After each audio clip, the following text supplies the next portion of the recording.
বিকেলে তেজহীন সূর্য, দুপুরের ন্যায় আর প্রচণ্ড গরম এবং তেজ ছড়াচ্ছে না সে। আবহাওয়া বেশ সদয় আজ, মৃদু শীতল বাতাস বইছে চারপাশে। আবহাওয়ার এমন অনুকূল রূপ দেখে রিদি এসে জুটেছে পৃথাদের বাড়িতে। উদ্দেশ্য পৃথাকে নিয়ে বাইরে বেরোবে, কিছু কেনাকাটা করার আছে তার। প্রথমে পৃথা রাজি না হলেও রিদির জোড়াজোড়িতে না করতে পারল না আর। দুই বান্ধবী একদম সেজে গুছে কক্ষ থেকে বেরিয়ে এলো। এখন শপিংয়ে যাবে, তারপর একটু ঘুরবে, শেষে পরন্ত বিকালে গোধূলি লগ্নকে সাক্ষী রেখে ফুচকা খেয়ে বাড়িতে ফিরবে। তবে তাদের এই এত পরিকল্পনা টিকল না খুব বেশিক্ষণ। বসার কক্ষে আসতেই পরিকল্পনার ভাঁটা লাগিয়ে দিল পিয়াস। ছেলেটা বসেছিল বসার কক্ষের সোফাতে। দুই বান্ধবী এত সেজেগুজে বেরোতে দেখে ভ্রু যুগল কুঁচকে এলো পিয়াসের। থতমত কণ্ঠে প্রশ্ন করল, কোথায় যাচ্ছিস? রিদি আর পৃথা থমকে দাঁড়ালো সাথে সাথে। রিদি মেয়েটা জড়সড়ো হয়ে দাঁড়ালো পৃথার শ্বাসেই। এমনি ভাই বাবার যতই ভালোবাসা দিক না কেন, সময়ের শাসন করতেই পিছপা হয় না তারা। তাছাড়া তার একটা ভাইয়ের যে শরীর ভর্তি ক্রোধ আছে। পৃথা আমতা আমতা শুরু করলো, ভেঙে ভেঙে বলল, এই বাইরে যাচ্ছিলাম একটু, রিদির কিছু কেনাকাটা করার আছে তো তাই। পিয়াস আর চোখে তাকালো ভীতি রিধির পানে। মেয়েটা তাকে অজানা কারণেই ভয় পায় সর্বদা।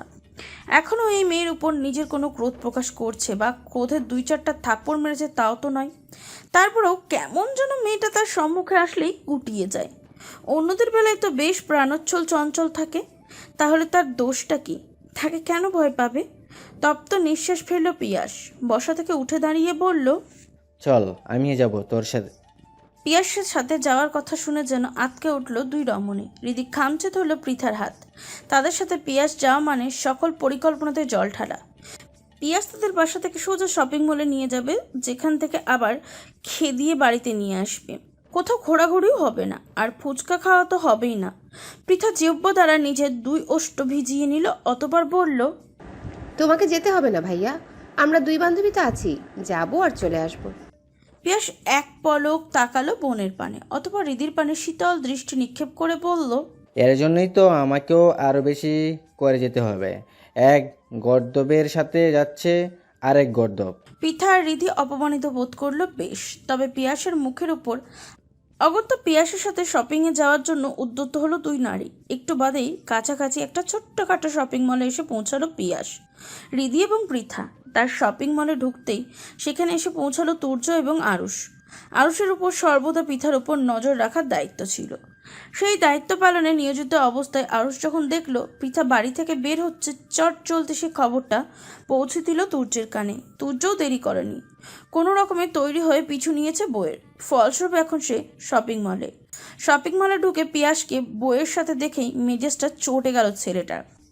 কোথায় বউ একা আসবে, তার পিছু পিছু একটু ঘুরঘুর করবে, কিশোর বয়সের ন্যায় নিজের বউয়ের নামক মেয়েটাকে বিরক্ত করবে, তা না, কাবাবে হাড্ডি হতে আর একজন এসে হাজির।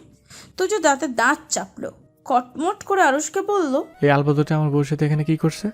আরুষ শুনল তুর্যের প্রশ্ন, তবে প্রতি উত্তরে বলল না কিছুই। আসলে এই আলবদর কেন এসেছে তা সেও নিজেও জানে না। হয়তো বোনকে একা ছাড়তে চায়নি, তাই এসেছে। তুর্য আড়াল থেকে বেশ কিছুটা সময় নিয়ে ঘুরঘুর করলো বইয়ের কাছে যাওয়ার জন্য, কিন্তু সে সুযোগ আর এলো না। পিয়াস যেন আঠার মতন লেগে আছে মেয়েটার সাথে। তুর্যের মেজাজ বিগড়ালো আরও। আজ শুধুমাত্র বউটার মনের মধ্যে তাকে নিয়ে কোনো নেতিবাচক প্রভাব ফেলতে চায় না বিধায় পৃথার বাপ ভাইয়ের সাথে ঝামেলা করছে না, নয়তো দেখিয়ে দিত তুর্য কি জিনিস। এমনি বইয়ের হৃদয়ে তার জন্য নেতিবাচক চিন্তা ভাবনা তো শেষ নেই। তুর্যের ভাবনার মধ্যে পৃথা এগিয়ে গেল বিল পরিশোধ করতে। আজকের মতন কেনাকাটা শেষ তাতে। বিল পরিশোধ করার সময়ে শপিং মলের একজন মহিলা কর্মচারী তড়িঘড়ি দৌড় দিল একটা প্যাকেট হাতে। জনবহুল পিয়াস, পৃথা, রিদি তিনজন থাকলেও কর্মচারী নারীটি প্যাকেটটা এগিয়ে দিল পৃথার পানে। হাসি মুখে বলল, ম্যাম, এটা আপনার? পৃথা অবাক হলো। প্যাকেটটা হাতে নিয়ে ভিতরে দেখলো একটা বেশ সুন্দর শাড়ি, কালো নরম জর্জেট, উপর সোনালী কারুকার্য খচিত। সুন্দরের সাথে সাথে শাড়িটা দামিও মনে হচ্ছে। তবে এমন কোনো শাড়ি পৃথা তো নেয়নি বা নেওয়ার ইচ্ছা প্রকাশ করেনি। পৃথা অবাক কণ্ঠেই বলল, আমার মানে, আমি তো এই শাড়িটি কিনিনি। অল্প বয়সী নারীটি একগাল হাসলো, অত্যন্ত নম্র কণ্ঠে বলল, এটা আপনি কিনেননি ম্যাম, এটা আমাদের তরফ থেকে আপনার জন্য উপহার। কয়েকদিন আগে বসন্তে গেল তো, সেই উপলক্ষে আমাদের এখানে একটা অফার চলতেছিল। 3000 টাকার উপরে কেউ শপিং করলে তাকে একটা শাড়ি গিফট করা হবে। সেই শাড়িটাই আপনি পেয়েছেন। মহিলা কর্মচারী এহেন যুক্তিতে ভ্রু কুঁচকেল প্রিয়াসের। পিতা হাত থেকে শাড়িটা নিজের হাতে নিল সে। উল্টে পাটা দেখে বলল, কিন্তু শাড়িটা দেখে তো মনে হচ্ছে 3000-এর থেকে অধিক দাম হবে। মেয়েটা আমতা আমতা করলো, কিছুটা ইতস্তত ভঙ্গিতে বলল, আমি কি জানি শপিং মলের কর্তৃপক্ষের সিদ্ধান্ত এটা? পিয়াস, পৃথা এবং হৃদি বোধহয় বিশ্বাস করলো মেয়েটার কথা। হৃদির মন খারাপ হলো। সে বলল, তাহলে আমারটা কোথায়? ম্যাম, আপনারা দুজন সম্ভবত মিলেমিশে 3000 টাকার শপিং করেছেন, তাই শাড়ি একটাই পাবেন। হৃদিও আর কিছু বলল না। যদিও শাড়িটা তার পছন্দ হয়েছিল, কিন্তু যেহেতু সেটা পৃথার হাতেই প্রথম উঠেছে এবং তার বলে সম্বোধন করা হয়েছে, তাই সে চুপ রইল। তাছাড়া পিয়াসের সামনে এই শাড়ি নিয়ে ঝগড়া করার সাহসও তার নেই। নয়তো বান্ধবীর সাথে এক ছটক ঝগড়া লাগিয়ে হলেও শাড়িটা নিত সে। পিয়াস তাকালো হৃদির মলের মুখশ্রী পানে। শাড়ি দেওয়া ওই নারীর কর্মীকেই বলল, হবু হবু এমন আরেকটা শাড়ি দিন আমাদের। জি স্যার। ওষ্ঠ নাড়িয়ে কথাটা একবার আউড়িয়ে নারী কর্মটি চট জলদি হুবহু এই একই রকম একটা শাড়ি এনে বাড়িয়ে দিল তাদের পানে। পিয়াস তাকালো হৃদির দিকে, আদেশের সুরে বলল, শাড়িটা নাও। হৃদি নিল না শাড়িটা, আমতা আমতা করে বলল, আমার লাগবে না। পিয়াস সাথে সাথে ধমকে উঠল হৃদিকে। গম্ভীর কণ্ঠে বলল, তোমার কাছে জিজ্ঞেস করছি আমি, নিতে বলছি নাও। হৃদি আর না করার সাহস পেল না। এমনিও শাড়িটা সে নিতে চাইছিল ভীষণভাবে, শুধুমাত্র ভদ্রতার খাতিরে না করছিল। যাক, এই লোক ধমকটা তো কোনো কাজে এলো তার। অন্তত ধমকের বদলতে একটা সুন্দর শাড়ি পেয়েছে সে। রাত বেড়েছে কিছুটা, চারিদিক যদিও এখন নীরব হয়ে ওঠেনি, তবে অন্ধকার গ্রাস করেছে বেশ ভালোভাবেই। আকাশটা বেশ মেঘলা। বিকেলে অল্প বিস্তর শীতল হাওয়ার উপস্থিতি পাওয়া গেলেও এখন টিপ টিপ বৃষ্টির আভাস পাওয়া যাচ্ছে। আবহাওয়া খারাপ থাকায় শিকদার বাড়ির সবাই আজ তাড়াতাড়ি নিজেদের রাতের খাবারের পাট চুকিয়ে যার যার কক্ষে দ্বার দিয়েছে।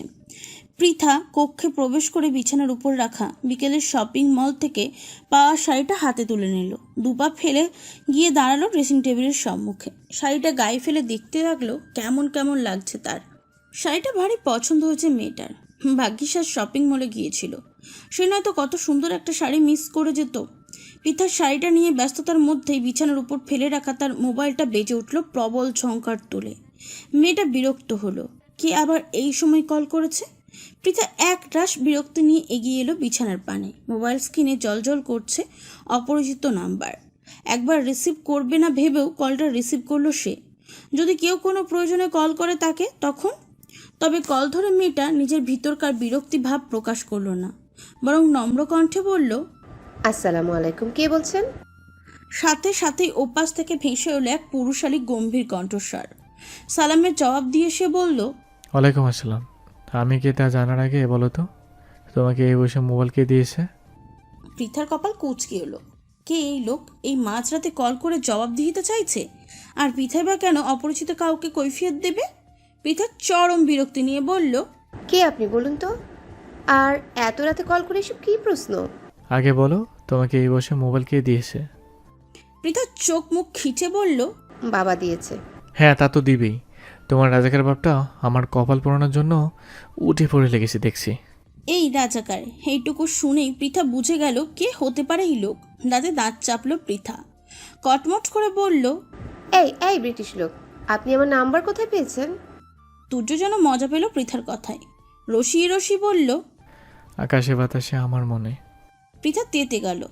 এই আত পাগল লোক তো হাত ধুয়ে তার পিছনে পড়ে গেছে। চাইছেটা কি এ? পৃথা ঝাঁঝালো কণ্ঠে প্রশ্ন করল, অসভ্য লোক, আমাকে এত রাতে কল করেছেন কেন? তুর্য হাসল, দাঁত দিয়ে নিচের ওষ্ঠ কামড়ে বলল, প্রেম করবে আমার সাথে প্রেম? তুর্য হাসল, দাঁত দিয়ে নিজের ওষ্ঠ কামড়িয়ে বলল, প্রেম করবে আমার সাথে? পৃথা মুখ বাঁকালো, ভেঙচি কেটে বলল, আপনার মতো ব্রিটিশ আতপাগল লোকের সাথে প্রেম করার সাথে কচু গাছের সাথে গলায় দড়ি দিয়ে কতক্ষণ টানাটানি করবো, তাও ভালো। তুর্য ভ্রু কুচকালো, বেশ ধীর কণ্ঠে বলল, কিন্তু প্রেম তো তোমার আমার সাথেই করতে হবে, আমি ছাড়া তোমার কোনো গতি নেই। পৃথা জ্বলে উঠল, গর্জানো কণ্ঠে বলল, একদম বাজে কথা বলবেন না ব্রিটিশ পুরুষ। রাত বিরাতে একটা মেয়েকে কল করে এমন নির্লজ্জ মার্কা কথা বলতে লজ্জা করছে না আপনার? আপনাকে আমি ব্রিটিশ আতপাগল ভেবেছিলাম, এখন দেখছি চরম অসভ্য বটে। আমি তোমার ভাবনার চেয়ে অধিক অসভ্য মুরগির বাচ্চা। ধীরে ধীরে টের পাবে। পৃথা ভেঙচি কাটলো, তাচ্ছিল্যের স্বরে বলল, আপনার সাথে আর কথা হলে তো টের পাবো, আপনার সাথে তো আমার আর কথাই হবে না। তুর্য নিঃশব্দে হাসলো, ছোট্ট একটা শ্বাস ফেলে বলল, আমাদের আবার দেখা হবে, কথা হবে। এই বিলাসিতা আকাশের নিচে ছোট্ট একটা ভালোবাসায় ঘরের সুকুমার সংসার হবে। তুর্যের বলা প্রতিটি কথা মন দিয়ে শুনল পৃথা। হৃদয়ে অদ্ভুত এক অনুভূতির কড়া নাড়ল সাথে সাথে। হৃদস্পন্দন গাঢ় হয়ে উঠতে শুরু করেছে ধীরে ধীরে। তবে পরক্ষণেই বিভ্রান্ত হয়ে পড়ল মেয়েটা। এই পুরুষ কেন এত রাতে তাকে কল করে এইসব প্রেমময় বাক্য ওড়াচ্ছে? এই পুরুষ এখনো তার নিকট অপরিচিত মানবের কাতারেই পড়ে। দুজনের সম্পর্কে তেমন কিচ্ছু জানা হয়ে ওঠেনি এখনো। খুব বেশি দিন হয়নি তাদের দেখা হয়েছে। তারপর থেকে একে অপরের শত্রুতাকেই বরণ করে নিয়েছিল দুজন। হঠাৎ কি হলো? মাত্র 3-4 দিন ধরে পরিবর্তন হলো এই পুরুষের ব্যবহার। খুব করে ভালো ব্যবহার করছে পৃথার সাথে, আবার সময়ে অসময়ে প্রেমময় বাক্যবাণে কাবু করার চেষ্টা চালাচ্ছে মেয়েটা।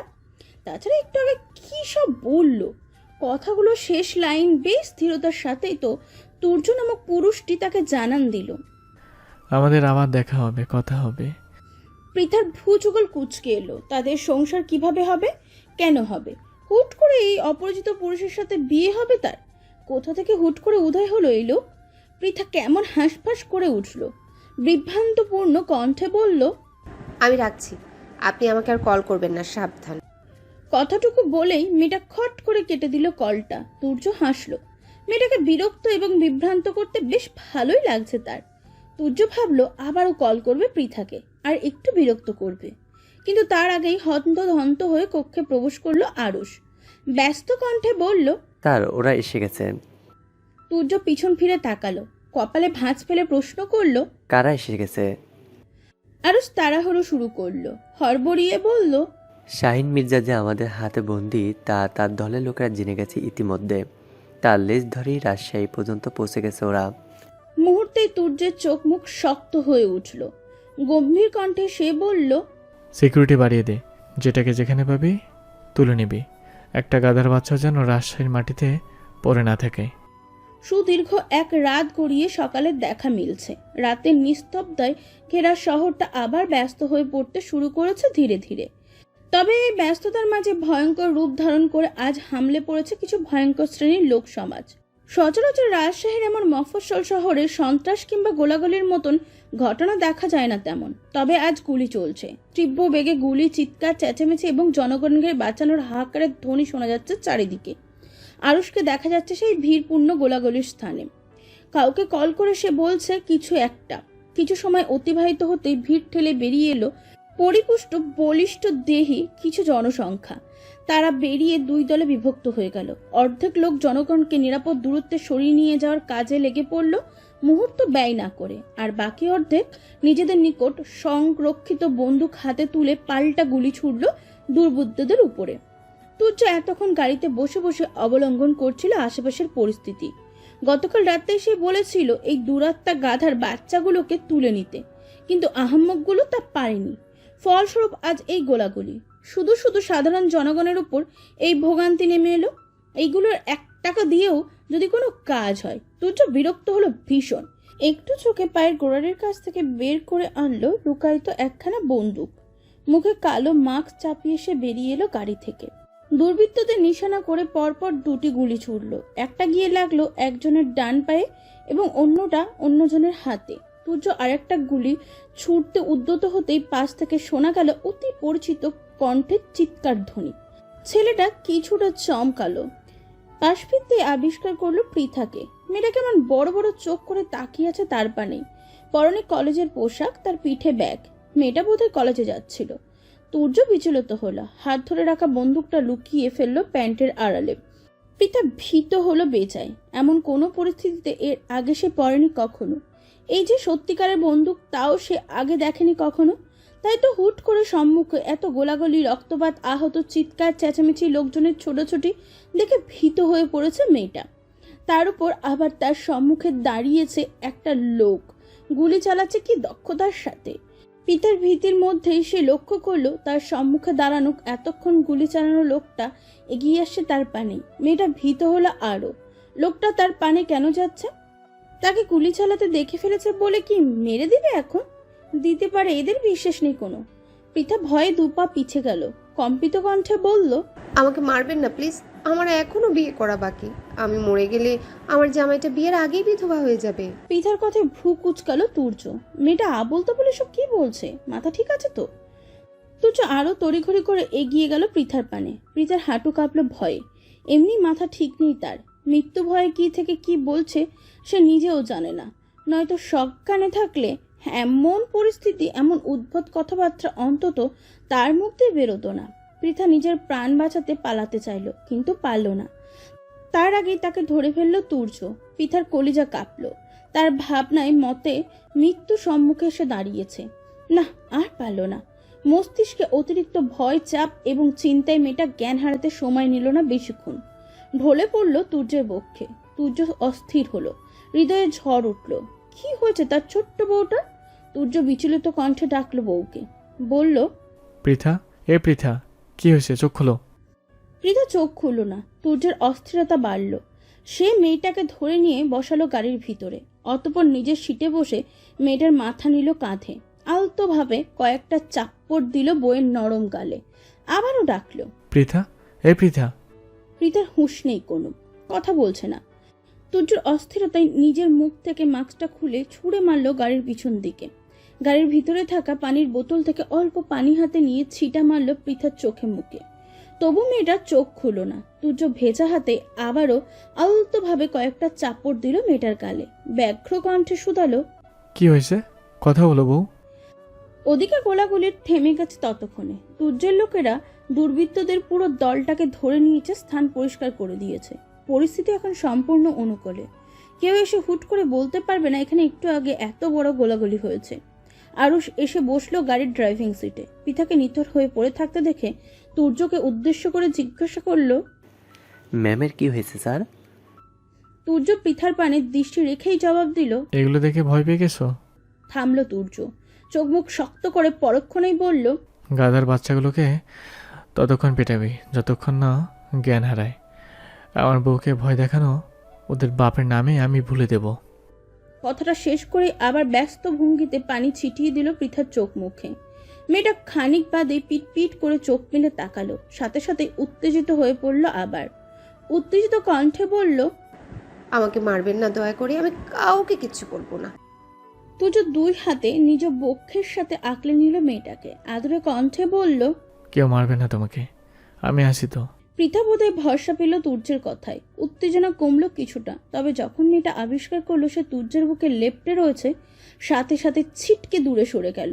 লাজে গাল দুটো লাল হয়ে গেল পৃথার। ছি ছি, সে কি এতক্ষণ এক পুরুষের শরীরের সাথে লেপ্টে ছিল? এলোমেলো দৃষ্টি ফেললো পৃথা।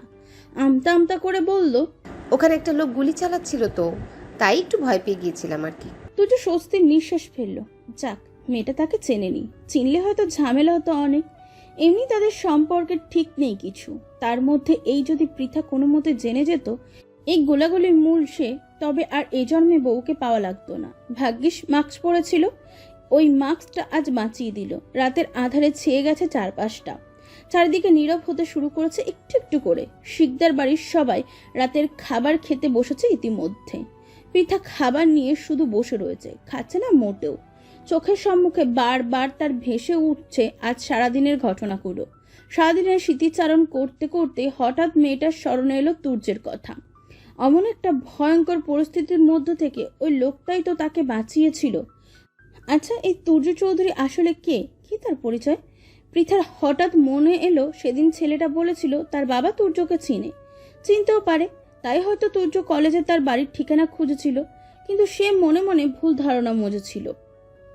তাছাড়া পৃথার নিকট তুর্য চৌধুরীর নামটা পরিচিত মনে হচ্ছে, তবে কোথায় শুনেছে মনে করতে পারছে না ঠিক। পৃথা চোখ তুলে তাকালো বাবার পানে, উৎসুক হয়ে ডাকলো, বাবা। পলাশ শিকদার খেতে খেতেই জবাব দিল, কিছু বলবে? পৃথা কোনো ভনিতা ছাড়াই সরাসরি প্রশ্ন করল, তুর্য চৌধুরী কে বাবা? খাবারের হাত থেমে গেল পলাশ শিকদার, পিয়াস এবং পিয়ালের। সুফিয়া বেগম সবাইকে এতক্ষণ খাবার পরিবেশন করে নিজেও কেবল বসেছিল খেতে।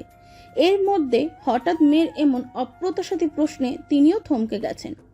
হৃদয়ে ভয়ে জন্ম নিল সুফিয়া বেগমের। তবে কি নিজের বান্ধবীর সাথে সম্পর্ক ধরে রাখতে মেয়ের অপরিণত বয়সে যে ভুল তারা করেছিল তার সামনে আসতে শুরু করেছে? তুর্য কি বলে দিয়েছে পৃথাকে সব? এখন মেয়েটার কি হবে? মেয়েটা কিভাবে নেবে সবকিছু? সুফিয়া বেগমের ভাবনার মধ্যেই মুখ খুলল পিয়াল।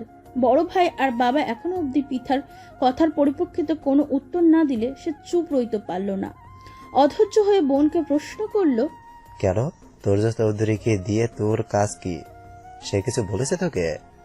পিয়ালের প্রশ্ন শেষ হতে না হতেই পিয়াস মুখ খুলল, গম্ভীর কণ্ঠে শুধালো, তুর্য চৌধুরীর সাথে তোর কোথায় দেখা হয়েছে? অপ্রস্তুত হলো কিছুটা। তুর্যর সাথে দেখা, ঝগড়া, রাতে ফোন কলে কথা বলা, এসব যদি বলতে যাবে তবে তাকে বিপদে পড়তে হবে।